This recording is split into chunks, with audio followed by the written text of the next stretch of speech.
This is the Washington Times front page for Wednesday, July 16th, 2025. Thanks for joining us. I'm George Gerbo. The Justice Department's refusal to release additional files related to sexual predator Jeffrey Epstein has created one of the most expansive splits within President Trump's base. Jeff Murdoch and Susan Ferricchio report on one side are Trump supporters who insist Epstein was killed in his jail cell and that the disgraced financier kept a list of high-profile clients who engaged in sex with underage girls. On the other side are the DOJ and FBI, which claim that there's no evidence that any of that is true. Epstein hobnobbed with a long list of wealthy and influential people, including Trump, before and after his 2008 conviction and before his second arrest on charges of sex trafficking of minors. Caught in the middle are administration officials such as FBI Director Kash Patel and Deputy FBI Director Dan Bongino, who spent years peddling Epstein conspiracy theories that were embraced by the MAGA base. Also in the crossfire is Attorney General Pam Bondi, who as recently as a few months ago claimed she had files related to Epstein on her desk to review, before walking back that statement just a few months later. The Justice Department has asked the Supreme Court to take up a case on asylum claims where a lower court ruled that being near the U.S.-Mexico border is as good as being on American soil. Stephen Dinan reports the 9th U.S. Circuit Court of Appeals said migrants on the United States doorstep but still in Mexico have, at least for legal purposes, arrived in the U.S. and must be given a chance to claim asylum.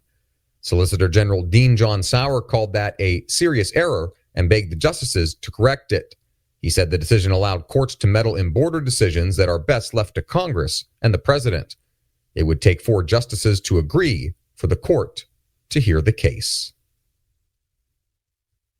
Australian Prime Minister Anthony Albanese emphasized his country's economic ties with China over the U.S. in a meeting with Chinese President Xi Jinping in anticipation of a higher U.S. tariff on Australian goods.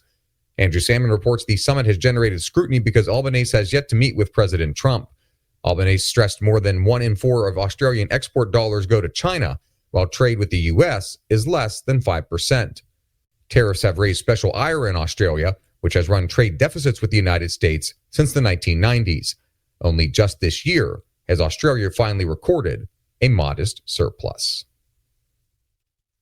And finally, the Washington Commanders have announced plans to retire the number 81 of Pro Football Hall of Famer Art Monk.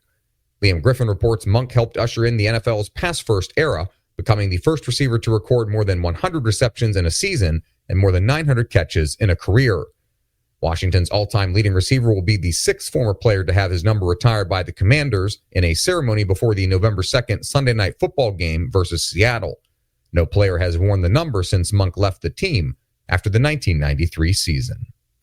Find all today's front page stories at WashingtonTimes.com/front page or on the Washington Times app, and find us wherever you get your podcasts. You can also find us on social media at Wash Times for breaking news, sports, commentary, and more. For the Washington Times, I'm George Gerbo.